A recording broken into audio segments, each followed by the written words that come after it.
Welcome to the EQ Fit podcast. Our mission is to equip people to prosper in every aspect of their life. Whether you're at home or in the workplace, we explore practical ways of improving success, satisfaction, finding balance, and building enjoyable and beneficial relationships. Thank you for joining us. So this is going to close out our 5-part series, really 6-part series, on the major categories of emotional intelligence. And this one will be all about social skills. This is really where all of the different individual skills of emotional intelligence come together and are used in interactions with other people, with groups, teams, communities. The social skills are important. Now, a couple of things have changed since the last podcast episode. We are now in a new location, and so we're excited about that. And you're going to hear a story about that in today's episode. So let's get started and talk a little bit about this thing called social skills and how that relates to emotional intelligence. Again, this is all within the focus of leadership. And as I've said before, everybody's a leader because we have to lead ourselves well, but we also want to lead other people well. And leadership is not about authority, it's about influence. So the more that we can get things done through other people, the better leader we are. That's really what leadership is all about, getting things done through other people. We're going to dive deeply into how social skills impact everything we do as a leader, the different interactions we have. We're going to look at the 8 skills of the 6 seconds model of emotional intelligence and how those specifically impact this category called social skills. So let me start, as I like to do many times, with a story. Now, here's where we're going to talk about this new location. I just finished doing one of the things that I dislike the most in life, moving to a new house. Now, don't get me wrong, I love the new place. I think it's great. It fits us very nicely. Did a little bit of downsizing, which we needed to do, and frankly, I think we're going to like it a lot. But moving is not fun. If you haven't moved lately and don't have to, I don't recommend it. It's a lot of work. I'm excited about the new place because it's closer to family, to friends, to our church, to, the golf courses I like to play. I'm now kind of right in the middle of the golf courses I like to play. So very excited about this move. There's several really interesting experiences that came out of this move. I'm going to share one of those with you that directly relates to social skills. We did most of the move ourselves with the help of some very good friends. You have to be a good friend to help somebody move. I think you know what I'm talking about.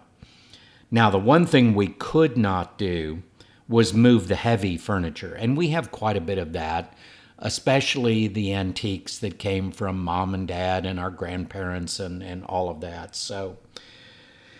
So we contracted with a moving company, and in my initial call with I'm just going to call him the boss, he was very cordial. He asked some questions. I answered his questions. I gave him the best idea I could of what we needed moved. Not the boxes, not the tubs, not all of that stuff, but really the heavy furniture. And he told me it should only take about 6 or 7 hours. He was going to set a crew of 2 with a truck out to see us. And so we set the date for moving, and all was good with the world. You probably know that's not true, right? The day the movers came to the old house, they brought the two people, the two team of two, and their truck, and they began the day. And it became obvious fairly early in the day that they were a little concerned. I asked what was going on, and the team leader said he was surprised at the estimate that the boss had given, that he thought it was going to take longer, actually a lot longer than what the boss had said as far as expectations. And they're billing by the hour, so you can see that that does make a difference, right? He told me it was a much bigger job than he expected from what he had been told by the boss. So now we're starting to come to the realization that something different is going on. So they worked hard all day long. I mean, 12 full hours, and they still did not finish. Now, we don't have that many different large articles of furniture. Just some of them are heavy, and you've got to get them out, and you have to wrap them. And I mean, if you've ever moved and had a mover do it for you, you know what that's all about. So it just was time consuming, and they only had the two people. So they had to come back the next day. Now, I'm not going to go into all the details of everything that happened because that's some of the other experiences and, frankly, maybe some stories I'll share in the future. But our experience here was kind of bittersweet, and let me tell you why. The people actually moving the furniture, they were fantastic. They were absolutely wonderful. They had very good social skills. They took very good care of our belongings. The challenge started when the boss called back and demanded more money. And he demanded a lot more money. So, being a business owner myself, I understand the need to pay your workers, to run a profitable business. I get all of that. Unfortunately, when the boss called me from the moving company, he didn't know how to utilize social skills, or they just weren't developed for him, especially anything in emotional intelligence. He was not able to leverage any of that to get what he wanted or get what he needed. Now, I am not disputing that the job was bigger than they originally thought, but here's the catch. I answered all the questions he asked me. I am not a moving expert. I rely on them to know what to ask and what to do. And so we were kind of in a bit of a conflict, trying to figure some things out. The conversation that he had with me happened at the one time that entire 4-day segment when I told them I was not available due to a very important meeting. So sure enough, this is when the boss calls me, right? And honestly, we were between a rock and a hard place. We have most of our stuff moved, but there's still 6 or so pieces of furniture that we don't have any way to move those. And so we're trying to figure out how to make things work. We had to be out of the old house by a certain time and date. So we really did need the remaining furniture moved. And so I went ahead and took the call when I had specifically said that was the only hour that I needed to be in an important meeting. But I knew we needed to get this done. Now, that's a big red flag when you think about social skills. There was zero understanding by the other individual, even though I had mentioned it, that this was a very important time for me as the customer to be in a meeting that I needed to be in. So here's the key to this discussion. While he verbally agreed to the original amount, I was willing to adjust, knowing how hard his people had worked. It was the way that he expressed himself that really triggered me. And so this was his approach. I'm just going to give you a few bullet points of how he approached that conversation. He had zero empathy for me at all. He could care less how stressed I was, how tired I was. I mean, I had been getting ready to move for 3 weeks. I had done an incredible amount of work on my own. The day before, we had actually moved most of our stuff, the boxes, the tubs, with the help of some friends. All he had was a driving desire to get what he wanted. Number two, not only did he raise the cost, he raised it 3 times during the phone call. He kept remembering things that he forgot to charge for. Number 3, he was so focused on his short-term need that he was not considering the long-term impact of communicating with me the way that he did. Because there's always follow-up, whether it's a review online or whether it's somebody asking for a referral. There are always consequences to the way that you show up as a leader. And he didn't show up very well. Number 4, I was willing to compromise, but he was not. There was no compromise on his part. Now think of that. Think of that approach as if you are a leader in an organization, which of course he is. But think of that if you were the leader and you treated people that way, especially customers. How good do you think your social skills really are? Yeah, exactly, right? Not all that great. This type of social interaction shows a decided lack of social skills. And I know that's an understatement, but I'm doing my best not to get triggered again. And I wasn't really angry. I was just very disappointed. I was upset. I was tired. I was frustrated. I was anxious because we had to be out and get things done. And there just wasn't any help coming from him. It was just whatever he needed. And I kind of felt like he had us over a barrel and we didn't have a choice. And that's a shame because it didn't have to be that way. He could have arrived at the same outcome and left me with a much better feeling about his company and everything else had he leveraged more social skills. Unfortunately, he did not. Now, afterward, I have a bit of a dilemma. The moving team was fantastic. I mean, they were really, really good people, did a fantastic job. We got along great. They were professional. They were kind.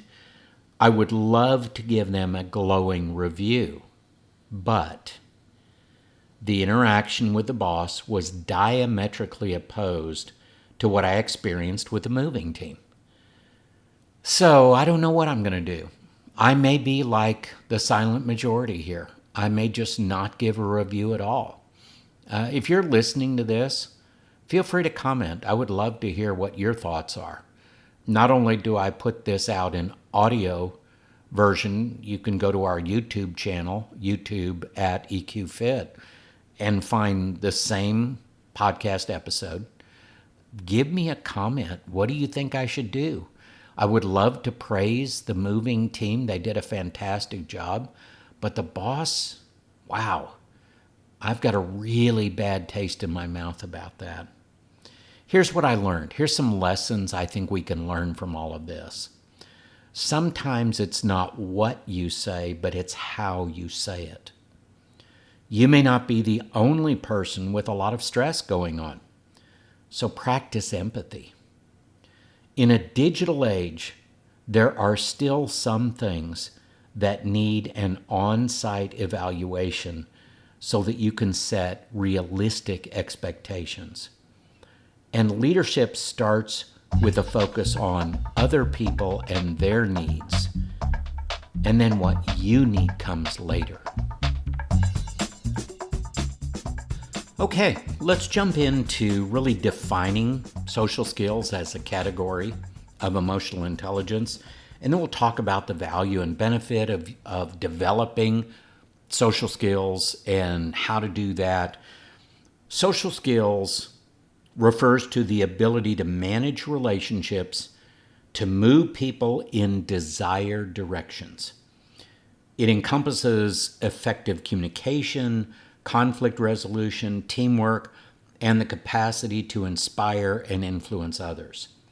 Leaders with strong social skills can navigate complex social environments. They can build rapport and trust with diverse individuals, and they can foster a collaborative and positive workplace culture. So, what are the value and benefits of doing this? Why spend time developing social skills? Enhanced communication. Leaders with strong social skills can convey their vision clearly and they can inspire others to follow. That's where engagement comes from. And engagement is a key indicator in organizations. Number two, stronger relationships. You can build stronger relationships based on trust and mutual respect, which leads to higher levels of employee engagement and loyalty. There's that engagement term again. And frankly, better performance. Number three, improved conflict management. Leaders adept at resolving conflicts create a harmonious work environment. And don't we want that, right? It can reduce stress. It can help team members to focus on their tasks without the distraction of unresolved issues. Conflict is not a bad thing. Unresolved conflict is. Number four, increased influence. Leaders who have good, strong social skills can influence and persuade others more effectively. It's as simple as that. And number five, greater empathy. Empathetic leaders understand team members' needs and concerns, and that leads to better supporting them and better guiding them. This creates a more supportive and inclusive workplace. So now what I want to do is I want to break this down to the very basic skills. I'm going to use the 8 skills of emotional intelligence in the 6 seconds model. And I'm going to be very detailed into how each of these plays into social skills. If you think about it, social skills, interacting with others, influencing others, engagement, inspiration, all of that, it's kind of the culmination of what you're doing with emotional intelligence. It's where the rubber meets the road, so to speak. So let's start with emotional literacy. Recognizing and understanding your own emotions and their impact on other people is absolutely foundational for effective communication and showing empathy to others. Leaders who are emotionally literate can better express their feelings and they can better understand the emotions of others, which is crucial for building strong relationships and for resolving conflicts. Those are parts of social skills. Number 2, recognize patterns. Identifying and understanding recurring reactions and behaviors will help leaders to predict and manage various social dynamics. By recognizing patterns in themselves and in others, leaders can anticipate reactions and adjust their approach to foster positive interactions. Number 3, navigate emotions. Effectively handling and using emotions to facilitate constructive action allows leaders to remain calm and composed in stressful situations. And don't we all want that, right? We want to be that person seen as being calm and composed in a crisis or a challenge. Number 4, engage intrinsic motivation. Harnessing personal drive to improve and achieve motivates leaders to persist in developing their social skills and at the same time helping to develop those in others. When leaders are intrinsically motivated, they're more committed to personal growth and fostering a positive team culture. Number 5, exercise optimism. Maintaining a positive attitude and resilience in the face of challenges helps leaders to inspire and to uplift their team members. Optimistic leaders can navigate setbacks with grace, and they can encourage their teams to remain hopeful and focused on solutions, which enhances morale and cohesion. Increase empathy. Understanding and sharing the feelings of others is central to building strong and trusting relationships. Empathetic leaders can connect with their team members in a deeper level, fostering an inclusive and supportive work environment. Pursue noble goals. Connecting your actions to larger purposes to inspire and lead others gives leaders a sense of direction and meaning. Leaders who pursue noble goals can align their team's efforts with a greater mission and vision, which creates a sense of unity. And one that I almost left out is apply consequential thinking, which is absolutely critical when you think of social skills, because consequential thinking is the ability to come up with options, to respond instead of react. It's the difference between a knee-jerk reaction and a more thoughtful response that is a more strategically based approach to getting the outcomes you want. It's using higher cognitive functions to think through the different consequences for different decisions and actions. So all of these directly impact social skills. And now let's think about, how do we grow those skills? Okay, let's focus in on how we develop these skills, how we grow social skills. Now, if you've been listening to this series, some of these are going to sound like a repeat. And they are, and that's a good thing, because it means you don't have to think of 5 or 6 or 8 different things for every single one of these major categories. They work together. The types of activities and development exercises I'm going to be sharing work together for all 5 of the different categories of emotional intelligence. So let's focus in on the first one, which is active listening. And you've heard this one before, but how does that relate to social skills? Truly engaging with other people by listening attentively, or what I like to call being fully present in the moment with them, truly actively listening to them. And then reflect on what's being said. It isn't just, okay, you say what you need to say because I'm thinking about the next thing I'm going to say. That's not active listening. If you do that as a social skill, it builds trust and it shows that you value their input, you value their feelings, their perceptions. And that's really important when it comes to effective leadership.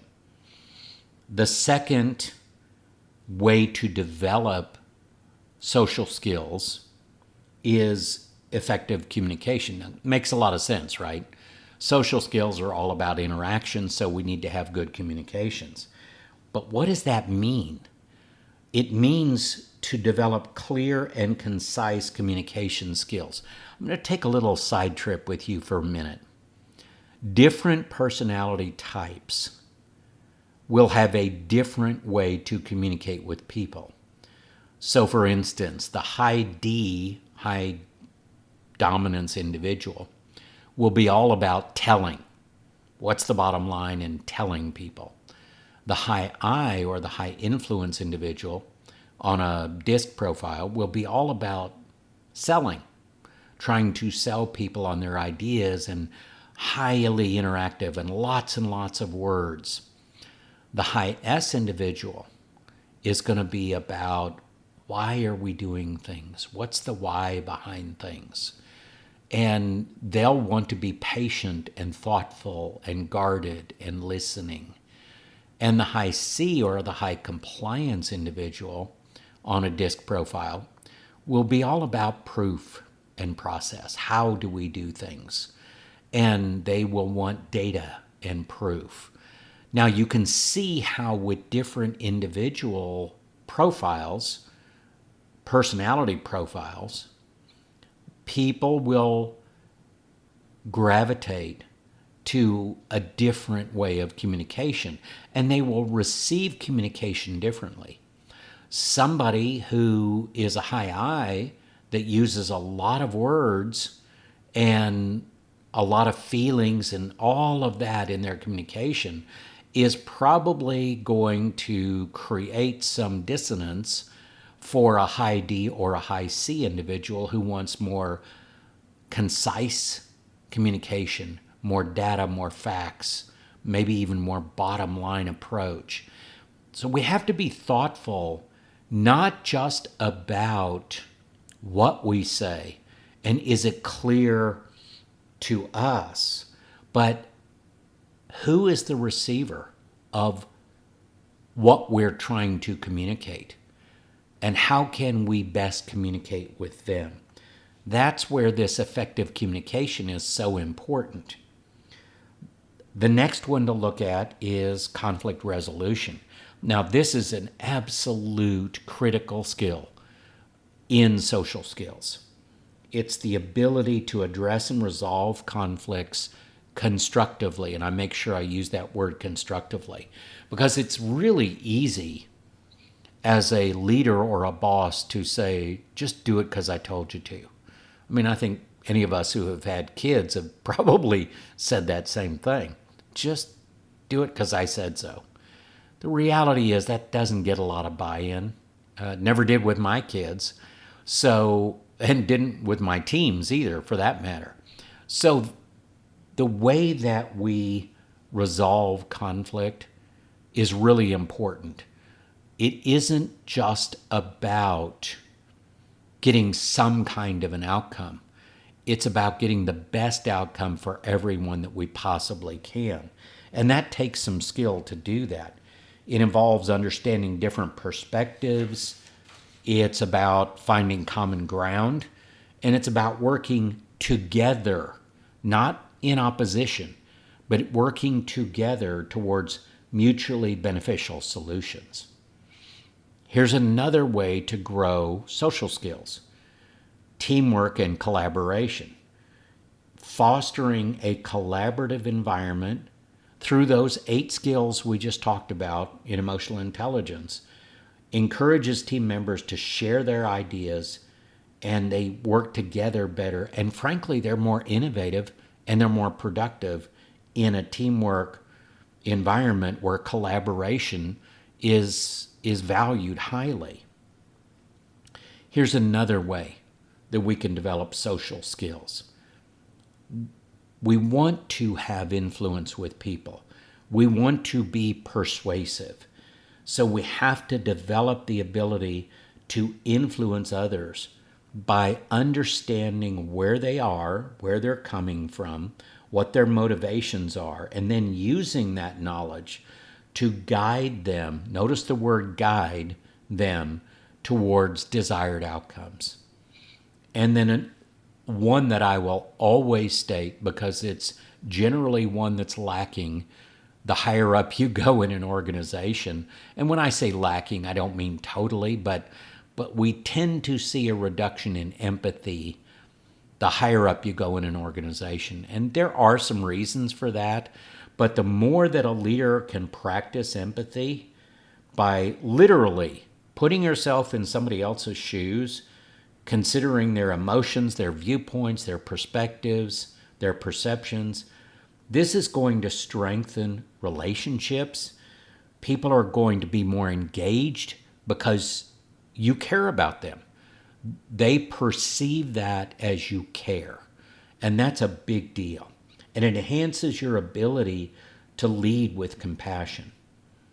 So we've talked about different ways of developing these social skills. Now let's get really, really practical and say, what can I practice? What activity can I do that will help me to develop these skills? Number one, and this is really important, is regular feedback. Seek and provide regular feedback to understand how your actions are impacting other people and to identify areas for improvement.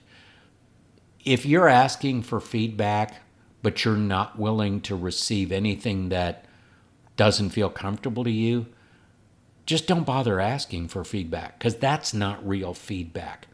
You're just asking to hear good things about yourself. That's not somebody who's really serious about growing and developing their skills. Number two, training and development. Participate in training workshops, online courses, programs that are focused on developing the kinds of skills like communication skills, conflict resolution, and teamwork. And all of those are available through the Life Thrive University and through EQ Fit. So, number three, mentorship and coaching. Most of the work I do is in coaching. It's working with people directly to help them grow these skills. Work with somebody to develop your social skills. People who can provide valuable insights and guidance based on their experience, their knowledge, and frankly, their credibility. I would not coach anyone in something I was not absolutely sure I could help them develop in themselves that will help them long term. I don't coach in IT stuff. I coach in emotional intelligence. I don't coach in pharmaceuticals. I coach in cognitive decision making. I coach in the things that I know, the things that I can really help people with. And frankly, that's all soft skills that really have greater value many times than the hard skills do. So mentorship and coaching is a great practical way to grow these skills. Reflective practice. I really like this one. Regularly reflect on your interactions with other people. Consider what went well and what could be improved. This self-awareness, which is another major category of emotional intelligence, that's so important to understanding not just what's going on within you, but how you're showing up for other people. And that is crucial for continuous growth. And then networking. Build a diverse network of relationships within and outside of your organization. This exposes you to different perspectives. It enhances your ability to connect with other people. Frankly, it just gives you more practice, which is a good thing. So let's kind of tie this up. Social skills are absolutely critical to effective leadership. When you develop and strengthen those skills for yourself, you're going to be able to create a positive and productive work environment. You can create stronger relationships. You can drive teams to success through your influence. Notice I use the word drive and influence in the same sentence because it isn't telling people, it's leading people. If you actively work on your social skills, you can realize your full potential. You can achieve greater impact in your organization. And bottom line, you're going to have a more enjoyable life and a more successful work environment because you're leading from the right place. Thank you for joining us for this episode. If you have any questions about this week's episode, or maybe a suggestion for future episodes you'd like us to explore, please contact us through our website at eqfit.org. For more information and inspiration, connect with us on LinkedIn, Facebook, and YouTube at EQFit.